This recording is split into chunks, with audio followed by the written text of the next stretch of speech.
አውሮፕላኑ 45 ሰዎችን አሳፍሮ በረዷማዎቹ ተራሮች መሃል ከተከሰከሰ በኋላ የአውሮፕላኑ ዱካ ጠፍቷል። ከአደጋው የተረፉ ሰዎች መኖራቸውን እንኳ ማንም አላወቀም። ከአደጋው ከ7 ቀናት በኋላ 16ቱ ሰዎች በሕይወት ተርፈው መገኘት ችለዋል። ይህ እንዴት ሊሆን ቻለ? ሰላም ውድ የቻናላችን ተከታታዮች፣ በያላችሁበት ሰላም ጤና እንደሆናችሁ ተስፋ አደርጋለሁ። በዛሬው ፕሮግራማችን ስለ ኡራጓይ አውሮፕላን አስደናቂ የመከስከስ አደጋና ስለተፈጠረው ተአምር የምንቃኝ ይሆናል። በቅድሚያ ግን ለቻናሉ አዲስ ከሆናችሁ ቪዲዮን ላይክ፣ ቻናሉን ሰብስክራይብ በማድረግ ይጀምሩ ስል በትህትና አሳስባለሁ። እንደ አውሮፓውያኑ አቆጣጠር ጥቅምት 12 ቀን በ1972 ዓመተ ምህረት አንድ ትንሽ ቻርተር ያለው የኡራጓይ አውሮፕላን ወደ ቺሊ ዋና ከተማ ሳንቲያጎ በረራውን ለማድረግ ተዘጋጀ። ይህ በረራ የ3 ሰዓት አጭር የበረራ ክፍለ ጊዜ ነበር። አውሮፕላኑ ሰላም ወጥቼ ሰላም እንገባ ብለው ባሰቡ 45 ተሳፋሪዎች የተጨናነቀ ነበር። አውሮፕላኑ እንደተለመደው በሰላማዊ ሁኔታ በረራውን ማካሄድ ጀመረ። በረራው የሚሸፍነው ሰዓት አጭር የ3 ሰዓት በረራ ቢሆንም በኡራጓይና በቺሊ መካከል ያለው መልክዓ ምድር እጅግ ከባድና የተወሳሰበ ሰንሰለታማ ተራሮች የሚገኙበት ነው። ስማቸው የአንዲስ ሰንሰለታማ ተራሮች ሲባል ተራሮቹ ከዓለማችን ከሚገኙ ተራሮች ውስጥ ከሂማላያ ተራሮች በመቀጠል በሁለተኛ ደረጃ ላይ ይገኛሉ። አውሮፕላኑ በጥቅምት 12 ቀን በረራውን እያካሄደ ያለ እጅግ ከፍተኛ የተባለ የአውሎ ንፋስ ማዕበል ስለተነሳ በረራው እጅግ ከባድ ስለነበረ ሚድዌይን በምትባል አንዲት ከተማ ላይ እረፍት አድርገው በጥቅምት 13 ቀን እንደገና ለመብረር አቅደው ያርፋሉ። በእቅዳቸውም መሰረት እንደነጋ ተነስተው በረራቸውን ለማካሄድ ዝግጅታቸውን ይጀምራሉ። በረራው ልክ 3 ሰዓት ከ21 ሲል አውሮፕላኑ መነሳት ጀመረ። ከትንሽ የጉዞ ቆይታ በኋላ በተራሮቹ ላይ ጥቅጥቅ ያለ ጭጋጋማ በረዶ ተሸፍነው ነበር። ማንም እየሆነ ስላለው ነገር አያስተውልም ነበር። አብራሪዎቹ በትክክለኛ የከፍታ መጠናቸው ላይ እየበረሩ እንደሆነ ያስቡ ነበር። ነገር ግን የአውሮፕላኑ የኋለኛው ክፍል ከአንድ የተራራማ ክፍል ጋር ሲጋጭ ይሰማቸዋል። ወዲያውኑ የአውሮፕላኑ የአደጋ መጥሪያ ድምጾች መጮህ ይጀምራሉ። ወዲያው ረብሻ ይፈጠራል። ውስጥ ያለው ሰው ሁሉም ሰው መደንገጥና መጮህ ይጀምራል።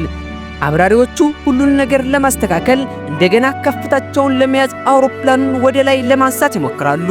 ቢሆንም እንደምንም ብሎ ቢሳካላቸው ወደ ላይ ቢወጡም አውሮፕላኑ ስለተጎዳ እንደገና ወደ ታች ተንዘግዝጎ መውረዱን ቀጠለ።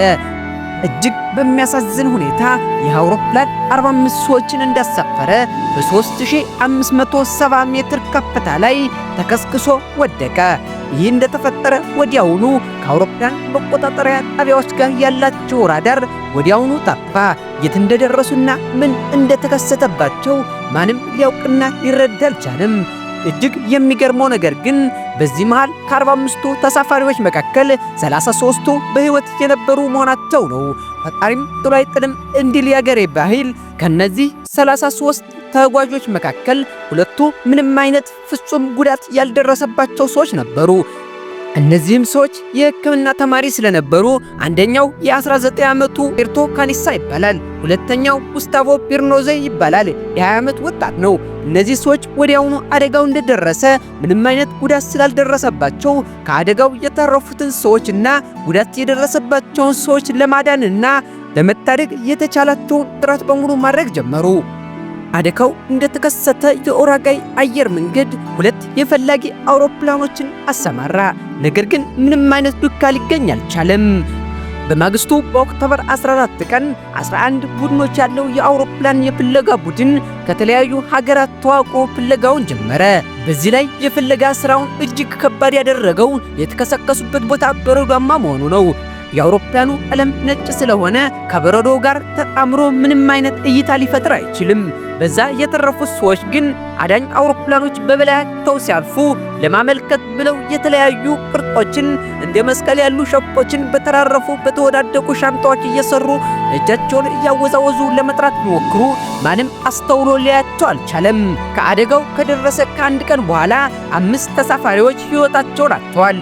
በዚህም የተነሳ የተረፉት ሰዎች ቁጥር ከ33 ወደ 28 ዝቅ ማለት ጀመረ። ቀስ በቀስ ሰዎቹ እየተዳከሙ መጡ። ያላቸው የምግብ መጠን እየቀነሰ ነበር። በጣም ከፍተኛ የብርድ ጫና ነበረባቸው። አብዛኛዎቹ ሰዎች የመጡት ከሞቃታማ አካባቢ ስለነበር ይህን ብርድ መቋቋም አልቻሉም። አብዛኛዎቹ ሰዎች የአውሮፕላኑን ፍርስራሽ ክፍል እንደ መጠለያ አድርገው ይጠቀሙ ነበር። የአውሮፕላኑን የመቀመጫ ጨርቆችና ስፖንጆች ብሎም ጥጦችን እንደ አልባሳት አድርገው ይጠቀሟቸው ጀመር። የአውሮፕላኑን ትራሶች ለእግራቸው ጫማ አድርገው መጠቀም ጀመሩ። ቀስ በቀስ ያላቸው የውሃ መጠን እጅጉን እየቀነሰ መጣ። ውሃ ሳይጠጣ አይኖር ነገር። በዚህ ሁሉ ውጣ ውረድ ታዲያ ቀናቶች ከቀናቶች እያለፉ ከጠፉ 8 ቀናትን አስቆጠሩ። በዚህም የተነሳ የአውሮፕላን ፈላጊ ቡድኑ ማንም ሰው የተረፈ ባይኖር ነው ብሎ በመደምደም የፍለጋ ስራውን በይፋ ዘጋው። ከድጡ ወደ ማጡ ይሉታል ይህ ነው። አንደኛው ችግር ሳያልቅባቸው ሌላኛው ተስፋ ያደረጉት ነገር ጨለመባቸው። አደጋው ከደረሰ ከ11 ቀናት ቆይታ በኋላ ማንም ሊደርስላቸው እንደማይችልና የአዳኝ ቡድኖችን መጠባበቅ ተስፋ እንደሌለው ተገነዘቡ። እነሱም ወዲያውኑ እዛ ሆነው ሞታቸውን ከሚጠባበቁ ሌላ አማራጭ መፈለግ እንዳለባቸው ይወስናሉ። እዛም መካከል 3 ጠንካራ የሆኑ ሰዎች ተመርጠው ለፍለጋ ከዛ ቦታ መንቀሳቀስ ጀመሩ። እነዚህ ሰዎች ካኒሳ፣ ሮቤርቶና ባዛንቲን ነበሩ። እነዚህ ሰዎች ጠንካራ ስለነበሩ ከነዛ ሰዎች ተለይተው መንቀሳቀስ ጀመሩ። ከአደጋው ከ16 ቀናት በኋላ እንደገና ሌላ የበረዶ መናድ ተከስቶ ከነዛ ከተረፉት ሰዎች መካከል አብዛኛዎቹ ሕይወታቸውን አጥተው 19 ሰዎች ብቻ በሕይወት መትረፍ ቻሉ። እነዛ ለፍለጋ የወጡት 3ቱ ሰዎች የሄዱበት አቅጣጫ ትክክል ስላልነበረ እንደገና ተመልሰው ወደ ምስራቅ መሄድ ጀመሩ። ከጠፉ ከ33 ቀናት በኋላ ወደ ምስራቅ መጓዛቸውን ሲቀጥሉ በአውሮፕላናቸው የተከሰከሰውን የኋለኛውን ክፍል ወድቆ አገኙት። በዚህም የተሰበረ የአውሮፕላን ክፍል ውስጥ የተለያዩ ምግቦችና የሬዲዮ መልእክት ማስተላለፊያ አንድ ሬዲዮን አገኙ። ሬዲዮውን ለማስነሳት ሲሞክሩ አይሰራም ነበር። ያንን ሬዲዮ ለማስነሳት መሞከር ምንም ፋይዳ እንደሌለው ተገንዝበው ጉዟቸውን ቀጠሉ። እንዲያ እያለ ከጠፉና ከተከሰከሱ 2 ወራትን አስቆጠሩ። እንደዛም ሆኖ እነዚህ ሰዎች ተስፋ ሳይቆርጡ መፈለጋቸውን ቀጠሉ። በፍለጋቸውም በዚህ ሰዓት ትልቅ ተራራ ከፊታቸው ያገኛሉ። እሱን ተራራ በመውጣት ከተራራው ባሻገር ያለውን ነገር መቃኘት እንዳለባቸው ተገነዘቡ። ነገር ግን ይህን ጉዞ ለ3 ቀናት ከተጓዙ በኋላ ባዛንታይን የተባለው ጓደኛቸው ተስፋ በመቁረጥ እንደገና መመለስ ጀመረ። ለ3 ቀናት የወጣውን ተራራ በአንድ ቀን ተምዘግዝጎ ወረደው። እነዛ 2 ሰዎች ግን ላይ ወጥተው ያዩትን ማመን አልቻሉም። እጅግ የሚያስደነግጥ ነገር ነበር። 360 ዲግሪው በሙሉ በበረዷማ ተራሮች የተሸፈነ ነበር።